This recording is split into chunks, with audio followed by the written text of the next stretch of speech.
नमस्कार दोस्तों, आज की इस वीडियो में हम लोग सीखने वाले हैं पार्शियल डिफरेंशियल इक्वेशंस के बारे में। ये जो लेक्चर्स है ये आपको यूनिवर्सिटी लेवल के बच्चों के लिए ज़्यादा हेल्पफुल होगा। मैं पार्शियल डिफरेंशियल इक्वेशंस को जीरो से तो नहीं पढ़ा रहा हूँ यहाँ पे। हाँ, लेकिन कुछ चीज़ें अगर जिसको बिल्कुल नहीं आता उनके लिए थोड़ा सा दिक्कत हो सकती है, लेकिन अगर जिनको थोड़ा सा भी नॉलेज है पार्शियल डिफरेंशियल इक्वेशन के बारे में, कहीं सुना भी होगा, तो ज़रूर इस चीज़ों को समझ पाएंगे। जो लोग पहली बार पीडी को सुन रहे हैं उनके लिए लेक्चर उतना ज़्यादा यूज़फुल नहीं होगा, ठीक है। बट मैं कोशिश ये कर रहा हूँ कि आपको पूरी बातें एक्सप्लेन करने की कोशिश करूँगा, ठीक है। चलिए समझते हैं थोड़ा हम लोग। आज का टॉपिक हमारा है partial differential equations. Partial differential equations, partial differential equations. Okay, देखिए पार्शियल डिफरेंशियल इक्वेशन में हम लोग जो खासकर बात करने वाले हैं, आज हम लोग बात करेंगे होमोजीनियस के बारे में, होमोजीनियस डिफरेंशियल इक्वेशंस के बारे में, तो उसका सॉल्यूशन कैसे निकालते हैं, क्या करते हैं, ये सारी बातें। बट उससे पहले ये मैं आपको बता देता हूँ कि पार्शियल डिफरेंशियल इक्वेशन होता क्या है, ठीक है। पार्शियल डिफरेंशियल इक्वेशन होता क्या है इसको मैं थोड़ा सा इस बार एक्सप्लेन कर देता हूँ। देखिए पार्शियल डिफरेंशियल इक्वेशन क्या होता है, कोई भी एक इक्वेशंस, कोई भी आपका अगर कोई भी एक इक्वेशन है जिसके अंदर क्या है, जो इंडिपेंडेंट वेरिएबल है, पहले इंडिपेंडेंट और डिपेंडेंट वेरिएबल समझ लेते हैं। जैसे मान लीजिए मैंने लिखा y is equal to F X, Y is equal to F X लिखा, ठीक है। तो ये जो फंक्शन इसमें आप देख रहे हैं दो वेरिएबल लिखा हुआ है, एक वेरिएबल x है और एक वेरिएबल क्या है, y है। तो होता क्या है, ये x मैं कुछ भी दे सकता हूँ अपने हिसाब से, 2 तो 3 4 5 कुछ भी लिख सकते हैं। तो जब मैं कुछ भी लिख सकता हूँ तो इसको बोलेंगे इंडिपेंडेंट वेरिएबल। इसको क्या बोलेंगे, इंडिपेंडेंट वेरिएबल, ठीक है ना। ये इंडिपेंडेंट वेरिएबल है, लेकिन आप जो भी ये वैल्यू देंगे उसी के करस्पॉन्डिंग y मिलेगा। तो मतलब y किसके ऊपर डिपेंड कर रहा है, x के ऊपर डिपेंड कर रहा है। तो x को क्या बोलते हैं, डिपेंडेंट वेरिएबल, डिपेंडेंट वेरिएबल, ठीक है ना, डिपेंडेंट वेरिएबल। तो जो हम लोग पार्शियल डिफरेंशियल इक्वेशन की बात करेंगे, इनमें 3 वेरिएबल लेंगे, ठीक है, जिनमें से 2 वेरिएबल हमारे कैसे होंगे, इंडिपेंडेंट होंगे, और एक वेरिएबल जो होगा वो डिपेंडेंट वेरिएबल होगा। इन जनरल बच्चों हम लोग, मैं अभी जो लिखने वाला हूँ, इन जनरल हम लोग जो डिपेंडेंट वेरिएबल होता है उसको z से डिनोट करते हैं, और जो इंडिपेंडेंट वेरिएबल होते हैं वो x y से करते हैं। बट इन जनरल मैंने बोला है ये चेंज भी हो सकता है, ठीक है। तो आप देख के पहचान सकते हैं कि कौन सा आपका डिपेंडेंट वेरिएबल है, कौन सा आपका इंडिपेंडेंट वेरिएबल है, ठीक है। चलिए थोड़ा मैं समझाता हूँ आपको। तो मैंने आपसे बोला कि इन पार्शियल डिफरेंशियल इक्वेशन में हम लोग z को मानेंगे डिपेंडेंट वेरिएबल की तरह, डिपेंडेंट वेरिएबल की तरह एज्यूम करा जाएगा इसको, और x एंड y को आप एज्यूम करेंगे यहाँ पे इंडिपेंडेंट वेरिएबल की तरह, इंडिपेंडेंट वेरिएबल, ठीक है। ये अभी मैंने बता दिया आपको कि शॉर्ट में इंडिपेंडेंट का मतलब क्या होता है और डिपेंडेंट का मतलब क्या होता है।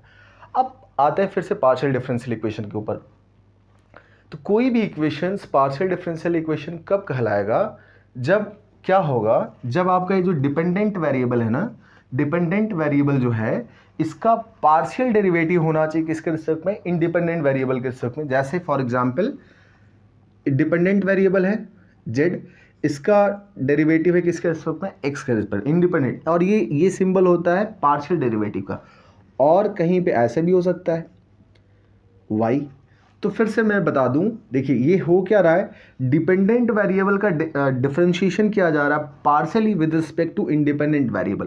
तो एक ऐसा इक्वेशन, एक ऐसा इक्वेशन जिसमें क्या हो, जो डिपेंडेंट वेरिएबल हो उसका डेरिवेटिव ले रहे हैं वो भी partially with respect to independent variable, और उस इक्वेशन में डिपेंडेंट और इंडिपेंडेंट वेरिएबल भी हो, तो उस टाइप की इक्वेशन को क्या बोलेंगे हम लोग, पार्शियल डिफरेंशियल इक्वेशन।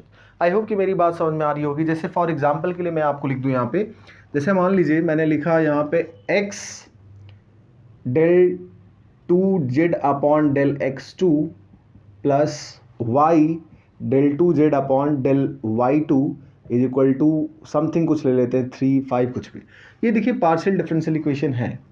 क्यों पार्शियल डिफरेंशियल इक्वेशन है, देखिए z क्या आपका डिपेंडेंट वेरिएबल है और x और y क्या आपकी इंडिपेंडेंट वेरिएबल है। तो एक कोई भी इक्वेशंस जिसमें जो डिपेंडेंट वेरिएबल है वो क्या होना चाहिए, डेरिवेटिव होना चाहिए, पार्शियली डेरिवेटिव होना चाहिए इंडिपेंडेंट वेरिएबल के रिस्पेक्ट में, तो ऐसे को क्या बोलेंगे हम लोग, पार्शियल डिफरेंशियल इक्वेशंस। ठीक है, ओके। अभी और इस पे जब न्यूमेरिकल करेंगे, थोड़ी और बातें करेंगे तो आपको ज़्यादा बेहतर तरीके से समझ में आएगा। अब इसके कुछ नोटेशन मैं आपको सिखाना चाह रहा हूँ। जैसे मैंने अभी आपको लिखा यहाँ पे पार्शियल डिफरेंशियल इक्वेशंस के बारे में मैंने बताई, डिपेंडेंट वेरिएबल क्या है, इंडिपेंडेंट वेरिएबल क्या है। अब ज़रा कुछ समझ लेते हैं, कुछ टर्म्स से इसमें ज़रा ध्यान रखने वाली बात है। तो अभी हालांकि मैंने आपको यहाँ पे बता रखा है कि जेड आपका क्या है, डिपेंडेंट वेरिएबल। जेड क्या आपका डिपेंडेंट वेरिएबल है, ठीक है।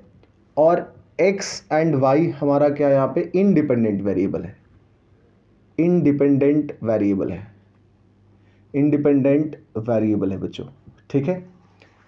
अब समझते हैं ज़रा, अगर मैं इस डिपेंडेंट वेरिएबल को पार्शियली डिफरेंशिएट करूं एक्स के रिस्पेक्ट में, तो इसको हम लोग स्मॉल पी भी बोलते हैं पार्शियल डिफरेंशियल इक्वेशन में। अगर आप पार्शियल डिफरेंशियल इक्वेशन सॉल्व कर रहे हैं और कहीं भी आपको जो डिपेंडेंट वेरिएबल है अगर उसको डिफरेंशिएट किया जा रहा है पार्शियली, ध्यान रहे ये पार्शियल डिफरेंशिएशन का सिंबल होता है बच्चों।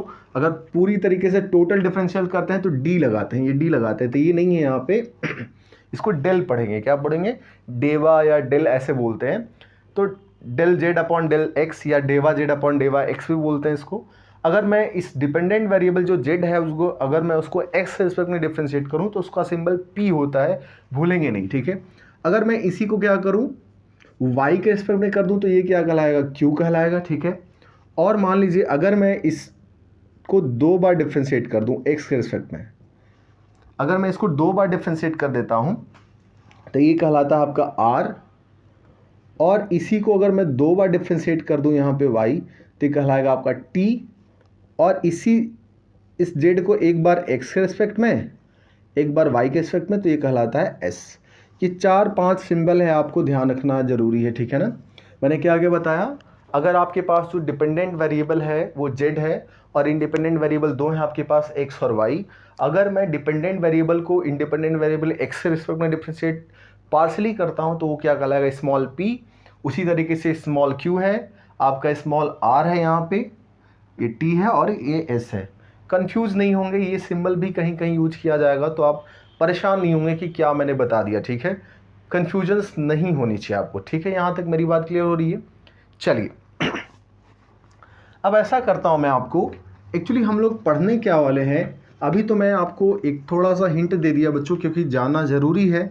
आप में से बहुत सारे लोगों को हो सकता है ये सारी बातें पहले से पता हो, तो एक बार रिवाइज हो जाएगी तो ज़्यादा अच्छा है, ठीक है।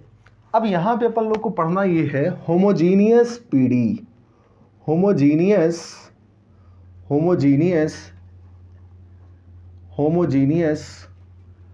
Partial differential equations, partial differential, इसको मैं पार्शियल को पीडी लिख देता हूँ शॉर्ट फॉर्म में, ठीक है।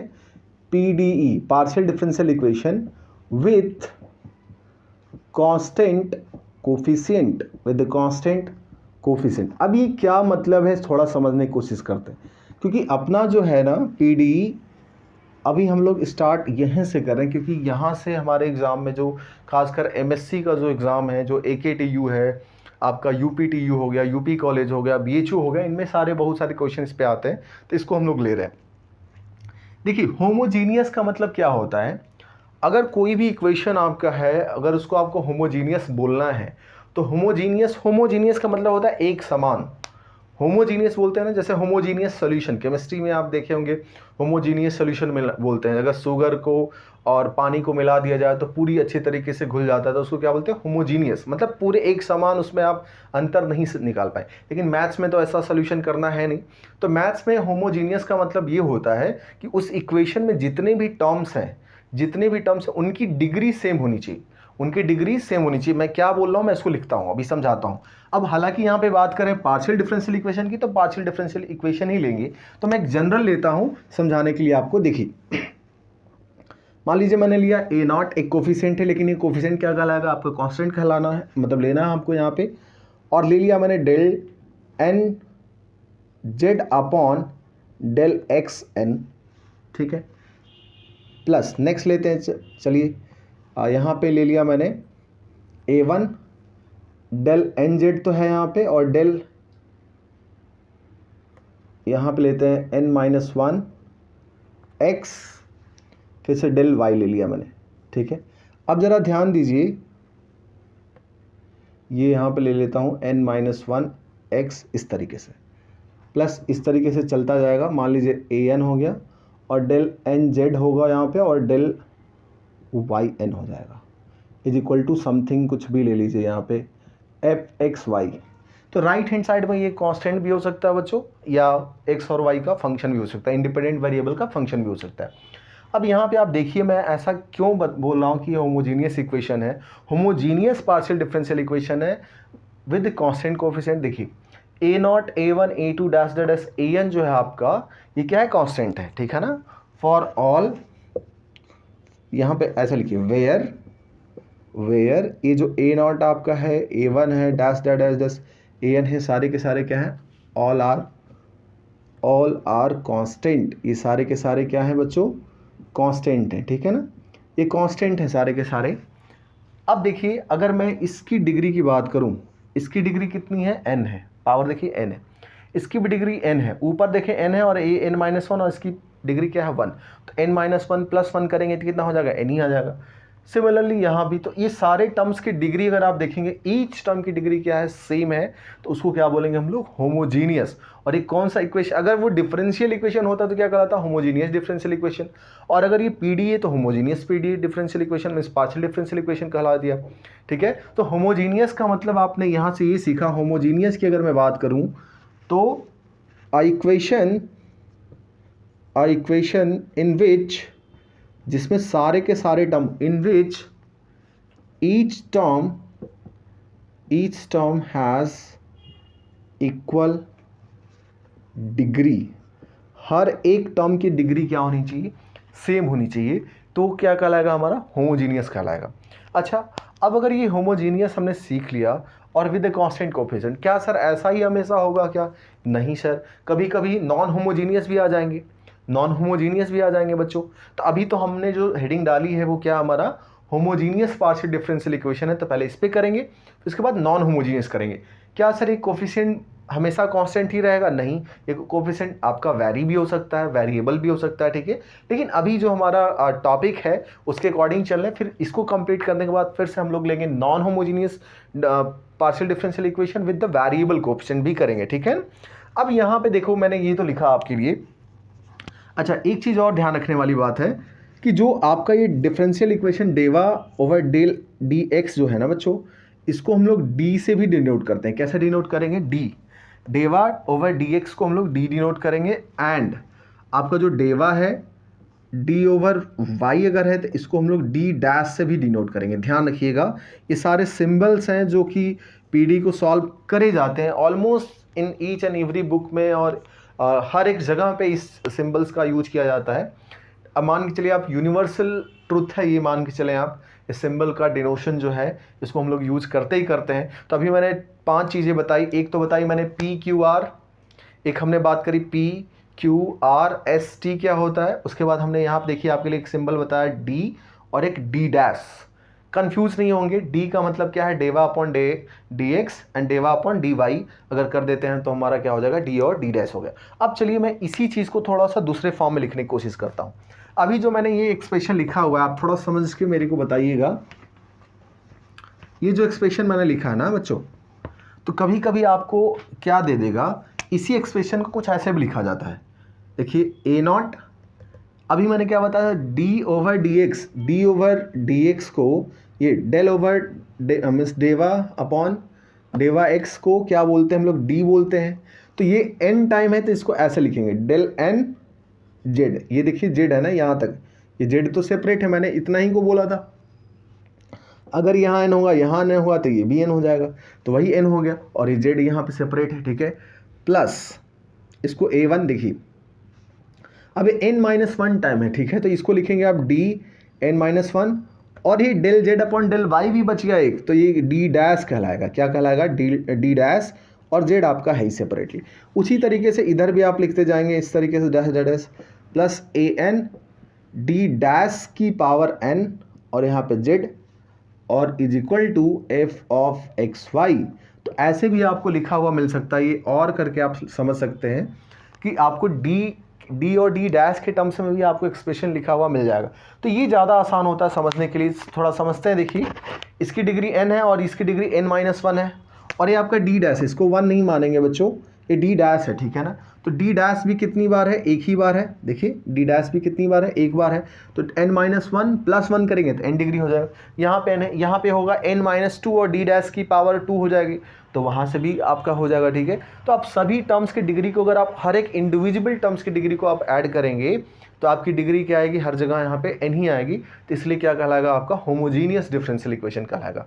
आई होप कि मेरी बात सभी को समझ में आ रही होगी। अब एक दो एग्जांपल ले लेता हूँ मैं यहाँ पे थोड़ा समझने के लिए। आप समझ गए होंगे बट एक बार समझ लेते हैं। 2 मान लीजिए यहाँ पे 2d² डी डैश ऐसे ले लिया, डी डैश माइनस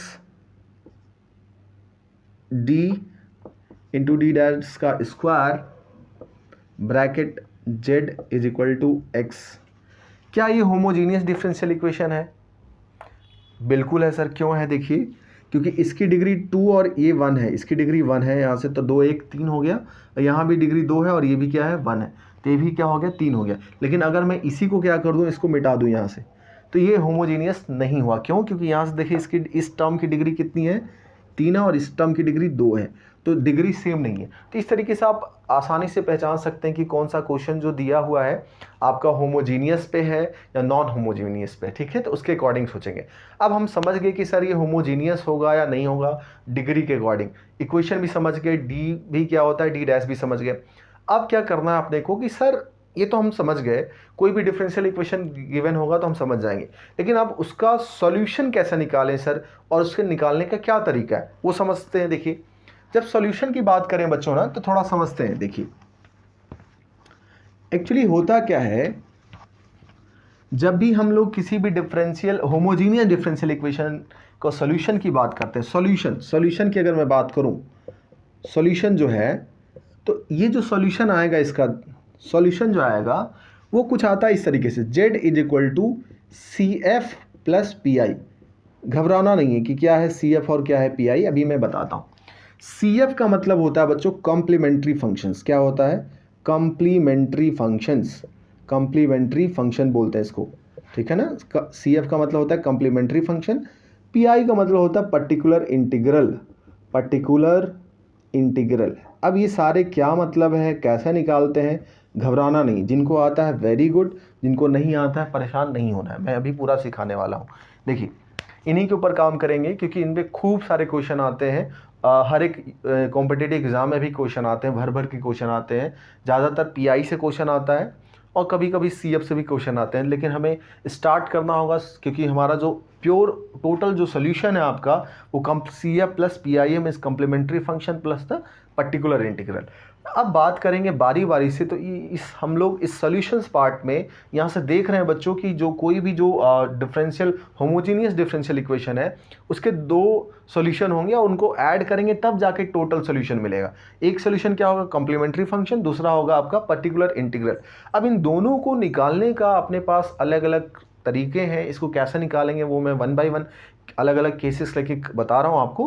बट अभी के लिए समझेंगे कि CF और PI जब इन दोनों को मैं ऐड करूँगा तो मुझे क्या मिलेगा, एक इसका कंप्लीट सॉल्यूशन मिल जाएगा इस पार्शियल डिफरेंशियल इक्वेशन का, ठीक है।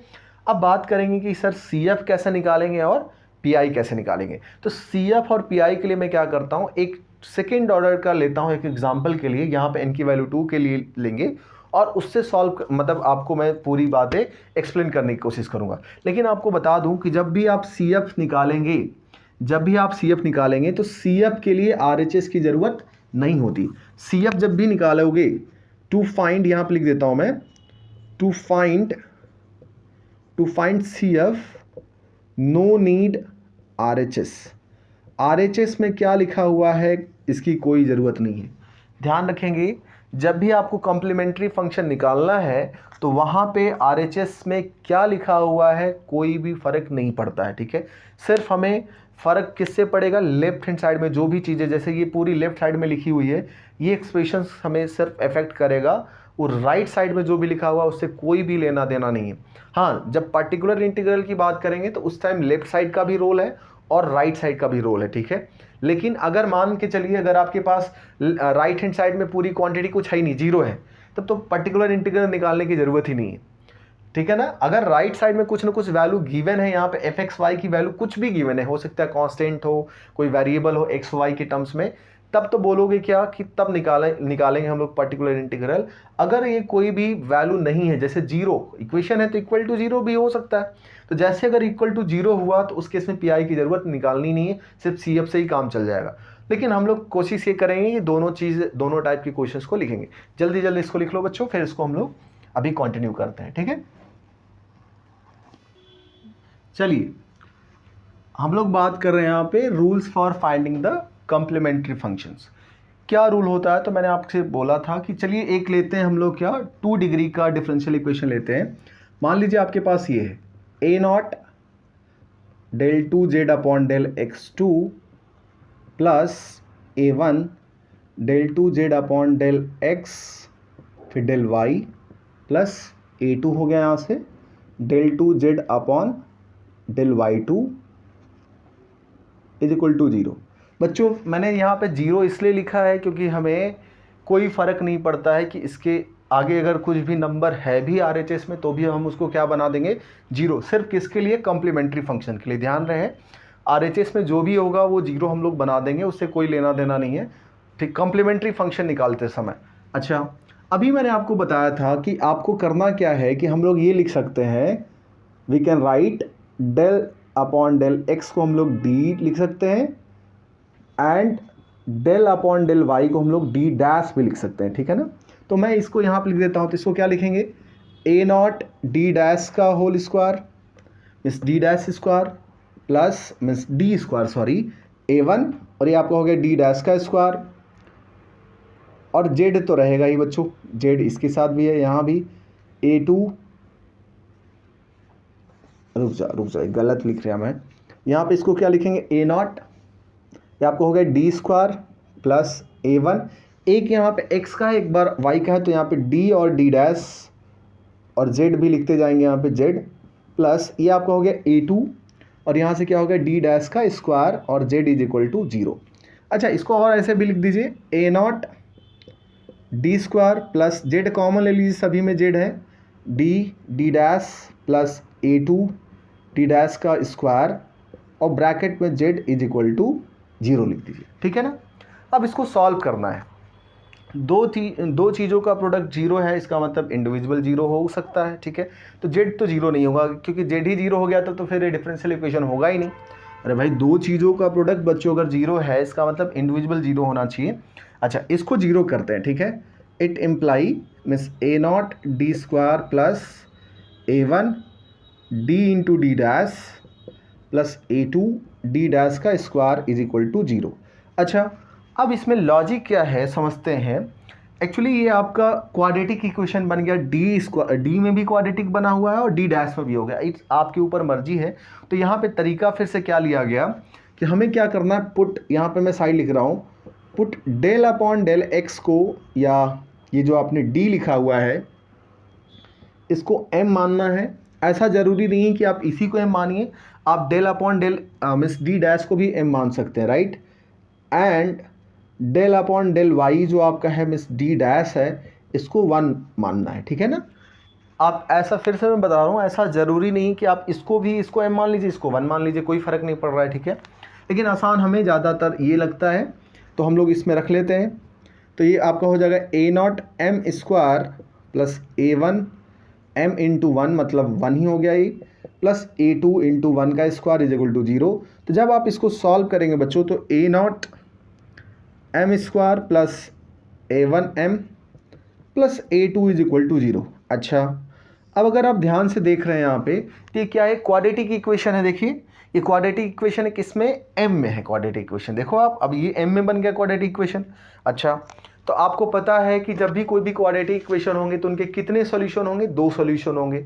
अब वो दोनों सॉल्यूशन निकालने की कोशिश करते हैं। हो सकता है अब देखो दोनों केस, इसमें 2 केसेस अराइज हो सकते हैं। क्या क्या केसेस अराइज होंगे, देखिए पहला केस तो ये अराइज होगा बच्चों, इसको लिखता हूं मैं, ये ऐसा नहीं कि सिर्फ सेकेंड डिग्री के लिए वैलिड है, आप बाकी सबके लिए हम लोग जनरलाइज करेंगे यहाँ पे, ठीक है। बट आपको समझने के लिए मैंने बता रहा हूँ ये इक्वेशन है। तो अब इसके केस ले रहा हूँ, केस नंबर 1 पहला कि व्हेन मे बी इसके जो दो रूट होंगे, when both roots are distinct, both roots are distinct मतलब वो क्या हो, अलग अलग हो, डिफरेंट डिफरेंट हो। जैसे मान लीजिए इसका एक मान लीजिए m1 आ गया, इसको से कर दीजिए, से m1 एंड m2, कोई पॉजिटिव कोई निगेटिव, कोई दोनों पॉजिटिव पॉजिटिव में भी डिफरेंट डिफरेंट वैल्यू हो सकती है, कोई 1 2 3 4 लाइक दिस। तो कुछ भी मतलब ये अलग हो जाए, तब उस केस में जो इसका सॉल्यूशन होगा, देन जो CF आप लिखोगे, CF जो लिखोगे आप क्या लिखोगे, f1 एक फंक्शन हो जाएगा यहाँ से, y plus m1 into x, क्या लिखेंगे, y plus m1 into x plus एक दूसरा function f2 y plus m2 into x. ये आपका पहला केस के लिए डिफरेंशियल मीन सॉल्यूशन निकला, complementary function.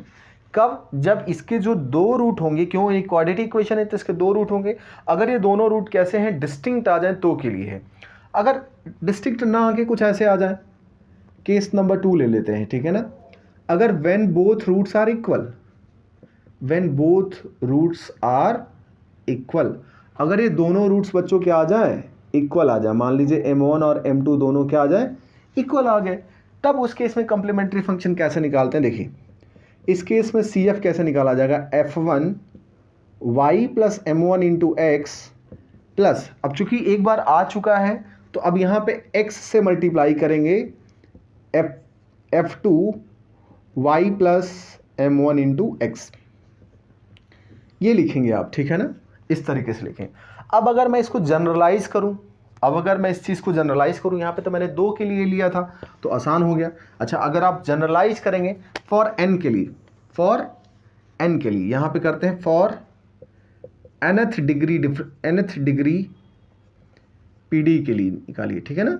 nth order means PD अगर आपके पास है तो कैसे करेंगे उसकी, ठीक है, nth ऑर्डर, डिग्री नहीं बच्चों, nth ऑर्डर के लिए बात करूं, nth ऑर्डर का PD है आपके पास तो उसको कैसे करेंगे, देखिए तो उसके लिए कुछ नहीं है। अगर nth ऑर्डर का है तो उसके पास n रूट्स होंगे, तो मान लीजिए फर्स्ट केस उसके लिए कि when all roots are different, all roots are different, मान लीजिए सारे रूट्स कैसे हैं आपके, डिफरेंट हैं बच्चों।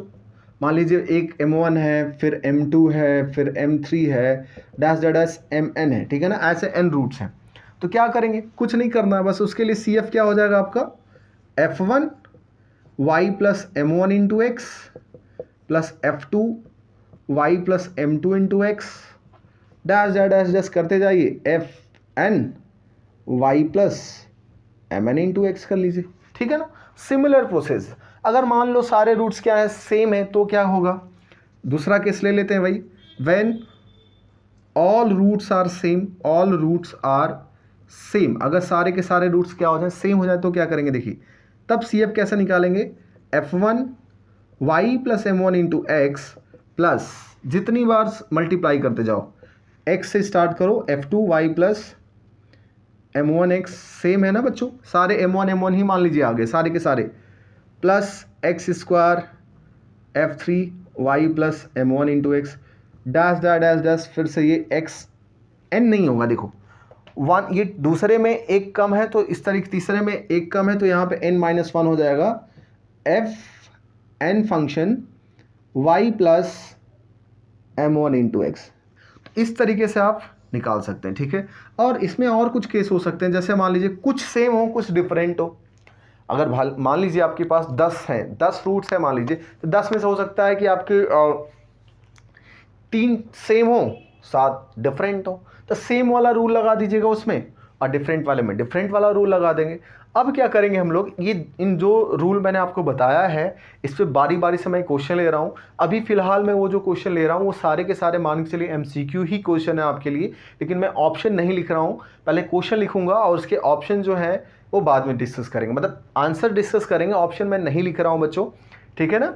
चलिए आप इसको जल्दी से लिख लीजिए, फिर मैं इसको इस पर क्वेश्चन देता हूँ। देखिए यहाँ पे जो क्वेश्चन है आपका, देख सकते हैं आप, ये ऑप्शन नहीं है बच्चों, ये क्वेश्चन लिखा हुआ है मैंने, ये 4 अलग अलग क्वेश्चन है आपके लिए। Find the complementary function of this this this this. आप थोड़ा सा सब्र रखिए, पेशेंस रखिए, बहुत सारे क्वेश्चंस कराऊंगा मैं आपको डिफरेंशियल इक्वेशन पे, टेंशन नहीं लीजिए, आप बस मेरे साथ साथ करते जाइए, खूब सारे प्रैक्टिस हो जाएगी आपकी, ठीक है। चलिए, अगर मैं इसकी इजी क्वेश्चन है ये, और इसमें जो ये वाला क्वेश्चन है, फोर्थ वाला क्वेश्चन है, ये काफ़ी इंपॉर्टेंट क्वेश्चन है, थोड़ा सा ध्यान रखिए। कई बार यूजीसी नेट में भी क्वेश्चन ये आ चुका है, मीन्स CSIR नेट का जो पेपर था उसमें क्वेश्चन आ चुका है, कई जो यूनिवर्सिटीज़ के जो एग्ज़ाम्स हैं उसमें भी ये क्वेश्चन आ चुका है, तो थोड़ा सा ध्यान से रखेंगे। मैं इधर आपका 1 बाय 1 सोल्यूशन कर रहा हूँ, समझने की कोशिश करते हैं। तो आंसर कर रहा हूँ मैं सोल्यूशन ऑफ फर्स्ट क्वेश्चन। पहले क्वेश्चन का सोल्यूशन करते हैं। देखिए, मैंने आपको क्या बताया था, पुट करना अपने को, इन सभी में वही रूल लगाएंगे, put del upon del X, या जो डी है इसके जगह पे m रखना है, and del upon del Y, जो डी डैश है यहाँ पे 1 रखना है। ये भूलना नहीं है बच्चों, ये चीज़ हम लोग यहाँ पे यूज करेंगे। देखिए, अगर जैसे आप इसमें सब्स्टिट्यूट करेंगे तो ये क्या हो जाएगा आपका, m क्यूब माइनस का 4m square into 1 plus 3 into m into 1 का स्क्वायर इज इक्वल टू क्या हो गया, 0 हो गया, ठीक है ना। चलिए, तो इधर आपका हो गया m cube minus 4m square plus का 3m इज इक्वल टू 0। अब अच्छा, इसके ये क्या है, एक क्यूबिक इक्वेशन है, तो हर एक क्यूबिक इक्वेशन को कम से कम 3, मतलब कम से कम क्या 3 एग्जैक्ट 3 रूट्स होने चाहिए। अब वो तीनों हो सकता है रियल भी हो, इमेजिनरी भी हो, या इक्वल भी हो, कुछ भी हो सकता है, लेकिन इसके 3 रूट होंगे ही होंगे। चलिए, तो इसमें से आप देख सकते हैं कि m क्या आपका कॉमन है, तो m कॉमन ले लिया, तो आपका हो गया m स्क्वायर माइनस का 4m प्लस का 3 इज इक्वल टू 0। यहाँ से m ले लिया, इसको middle term means splitting of middle term करिए, तो इसको 4m को हम लोग ऐसे लिख सकते हैं 3m माइनस का m प्लस का 3 इज इक्वल टू 0। अच्छा, m इस फर्स्ट 2 टर्म्स में से m कॉमन ले लीजिए, तो कॉमन लेंगे तो m माइनस 3 आएगा, लास्ट में से -1 कॉमन ले लीजिए, तो इसमें से आपका m माइनस 3 इधर से आ गया, करली ब्रैकेट क्लोज, m माइनस 1 और m minus 3 is equal to 0। यहाँ से ये 0 होगा तो 0, ये होगा तो m माइनस 1 अगर 0 होगा तो m की वैल्यू 1, ये m माइनस 3 0 होगा तो m की वैल्यू 3। तो यहाँ से आप देख सकते हैं कि जो m की वैल्यू है वो 3 डिफरेंट वैल्यू मिल गई है।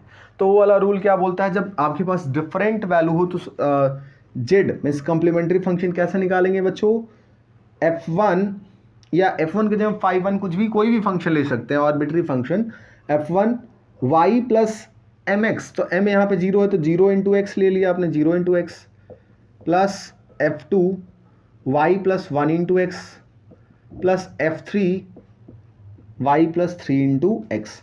तो आप थोड़ा सा इसको सिंप्लीफाई करेंगे तो f1 ओनली y, फिर f2 y प्लस एक्स, फिर से आपका हो गया f3 y प्लस 3x। तो आप ऑप्शन में ये ज़रूर देख लेंगे, आप वहाँ से आप इस पर टिक कर सकते हैं। तो आई होप कि ये वाला क्वेश्चंस आसान था, पहला वाला क्वेश्चंस, ठीक है। फर्स्ट क्वेश्चन हमने यहाँ से सॉल्व कर लिया, पहले क्वेश्चन को हमने कंप्लीट कर लिया। अब दूसरे क्वेश्चन को सॉल्व करता हूँ मैं, इसको इस साइड वाले को इरेज कर देता हूँ, आप फटाफट नोट कर लीजिए। चलिए, मैं दूसरा क्वेश्चन भी आपको करके दिखा रहा हूँ यहाँ पे।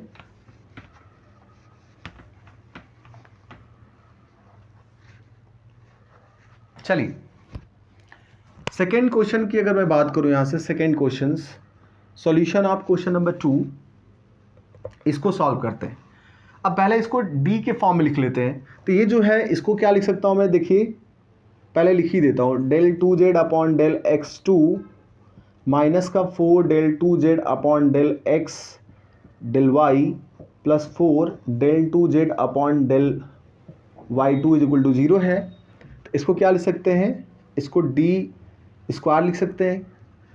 देखिए यहाँ से मैंने यहाँ पर रख रखा है, इसको डी रखेंगे, और ये आपका हो गया 4 D into D dash plus 4 D dash का स्क्वायर, और यहाँ से जेड, यहाँ से आप क्या कर सकते हैं, बाहर ले सकते हैं ना, ये जेड सभी में कॉमन है। अच्छा, ये बताओ क्या ये मीन्स होमोजीनियस है क्या? बिल्कुल है सर, क्यों? क्योंकि इसकी डिग्री 2, इसकी इस वाले टर्म की भी डिग्री 2, इसकी भी डिग्री 2, तो इसलिए क्या हो गया, ये होमोजीनियस हो गया।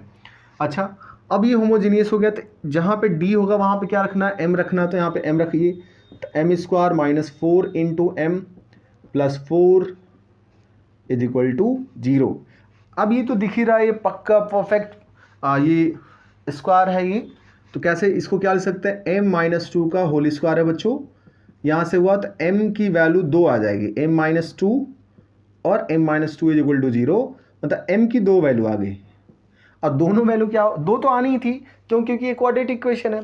अब ये दोनों सेम ही आ गई। अब जब सेम आ गई तो इसके लिए क्या रूल वो बताया था मैंने, z means complementary functions is equal to cf means यही कम्प्लीमेंट्री फंक्शन इसका क्या होगा, f1 y प्लस mx। तो m कितना है 2 इंटू एक्स प्लस, अब इसमें x से मल्टीप्लाई करना होगा क्योंकि सेम हो गया ना, तो x f2 y plus 2x। तो ये बच्चों आपका क्या हो गया, आपका x कॉम्प्लीमेंट्री फंक्शन हो गया इस दूसरे वाले क्वेश्चंस का। ठीक है, आप इसको फटाफट लिख लीजिए। अब मैं इसको तीसरे और चौथा क्वेश्चन थोड़ा ध्यान से समझेंगे क्योंकि ये थोड़े इंपॉर्टेंट क्वेश्चन है, ठीक है ना। चलिए आप लिख लीजिए जल्दी जल्दी तो इसको। चलिए अब आते हैं हम लोग क्वेश्चन नंबर 3 लेते हैं। देखिए क्वेश्चन नंबर 3 क्या बोल रहा है बच्चों, क्वेश्चन नंबर 3 का सॉल्यूशन की मैं बात करूं तो ये आपसे ये बोला है कि del 4z upon del x4 minus का del 4z upon del y4 is equal to 0। अच्छा ये बताओ क्या ये ये होमोजीनियस है? बिल्कुल है सर, क्योंकि इसकी जो डिग्री है मीन्स इसका जो ऑर्डर है ये भी कितना है, 4 है। 4 टाइम डिफ्रेंशिएट, इसकी डिग्री क्या है 1 ऐसे बोलते हैं यहाँ से। तो देखिए इसको अगर सॉल्व करूं मैं, इसको क्या लिख सकते हैं, चलिए एक मिनट बच्चों। तो क्या करेंगे यहाँ से, इसको मैं सब्स्टिट्यूट करता हूं पहले ये वैल्यू। तो इसको क्या लिखेंगे, d की power 4 into z minus d dash की power 4 into Z is equal to 0। यहाँ से फिर लिख सकते हैं d4 माइनस डी डैश की पावर 4 ब्रैकेट में z इज इक्वल टू आपने क्या ले लिया 0। अब फिर से क्या करना है बच्चों, यहाँ से d की जगह पे क्या रखना है आपको, m, और d डैश की जगह पे 1 रखना है। तो रखिए यहाँ से m की power 4 minus 1 is equal to 0। फिर मैंने क्या बताया, इसके कितनी पावर है, 4 पावर है, तो इसके 4 रूट एग्जिस्ट करेंगे। ठीक है, तो इसके 4 रूट एग्जिस्ट कैसे करेंगे देखिए बताता हूँ मैं। m की पावर 4 को ऐसे लिख सकते हैं m स्क्वायर का स्क्वायर माइनस 1 का भी स्क्वायर लिख सकते हैं। अच्छा अब इसको आप ध्यान देंगे तो a square minus b square का फॉर्मूला हो गया, तो m स्क्वायर माइनस 1 एक हो गया m square plus 1 is equal to 0। अच्छा फिर क्या कर सकते हैं, देखिए इसको भी स्क्वायर कर दिया, ये स्क्वायर हो गया, माइनस आयोटा का स्क्वायर भी लिखा जा सकता है। समझ रहे हैं आप लोग कि नहीं समझ रहे हैं, देखिए क्योंकि m square plus 1 is equal to 0 ये कभी पॉसिबल ही नहीं है रियल नंबर के लिए। m square plus 1 is equal to means 0, देखिए आप रख के देखो आप, m square plus 1 is equal to 0, m square is equal to minus 1। ये तो कभी भी किसी भी रियल नंबर का स्क्वायर करेंगे तो निगेटिव आ ही नहीं सकता। ठीक है, तो जाहिर सी बात है इन केस में क्या होगा, इमेजिनरी नंबर ही आएगी कोई भी। तो मैंने आयोटा का स्क्वायर लिखा, आयोटा स्क्वायर की वैल्यू होती है -1 और माइनस बाहर लगा दिए तो -1 और माइनस मिला के प्लस हो जाएगा। ठीक है, चलिए तो इसको इरेज कर देता हूँ। अब क्या करेंगे बच्चों, देखिए यहाँ से भी a square minus B square, यहाँ से भी तो एक हो जाएगा m प्लस 1 और m माइनस 1, यहाँ से हो गया m माइनस आयोटा और m प्लस का आयोटा इज इक्वल टू 0। अब यहाँ से 4 वैल्यू आ गई, देखिए एक तो वैल्यू क्या आ गई प्लस माइनस 1 और प्लस माइनस आयोटा। तो ये 4 वैल्यू आई और चारों के चारों क्या थे यहाँ पे डिफरेंट है, एक 1 है फिर -1 है, एक प्लस आयोटा है एक माइनस आयोटा है। तो 4 के 4 डिफरेंट हैं तो डिफरेंट वाला रूल लगा दीजिए। तो इसके लिए क्या लगाएंगे, देखिए z is equal to f1 y 1 के लिए ले रहा हूँ x plus f2 y minus 1 के लिए लिया x plus f3 y minus या प्लस ही ले लो ix फिर f4 y माइनस ix।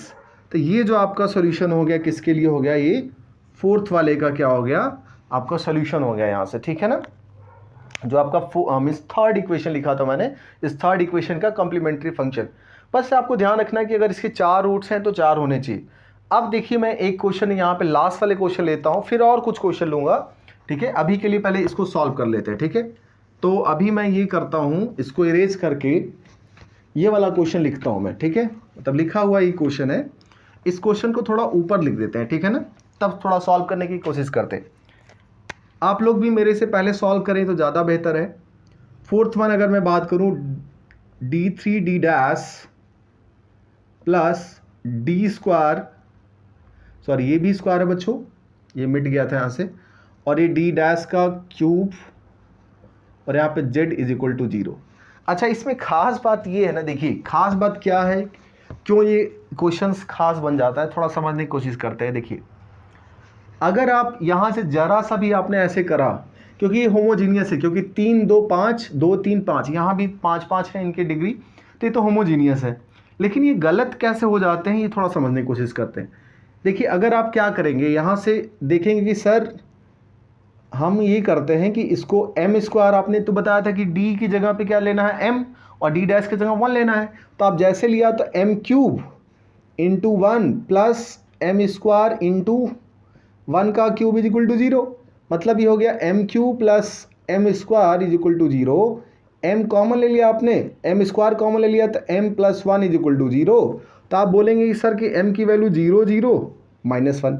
ये बिल्कुल गलत है। क्यों गलत है, देखिए फिर से समझिए।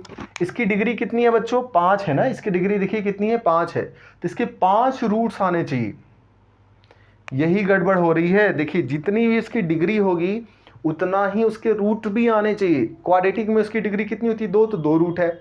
ये गलती कभी भी ना करें, आपको फिर से बता रहा हूँ, जो भी हर एक टर्म की जो डिग्री है उतने रूट आपको मिलने चाहिए, चाहे वो रूट सारे के सारे सेम ही क्यों ना हो जाए, कोई मसला नहीं है, ठीक है। बट क्या है कि आपको उतने रूट मिलने ही चाहिए, नहीं मिलेगा तो गड़बड़ हो जाएगी, ठीक है। तो ये तरीका गलत है, ठीक है, ये तरीका गलत है।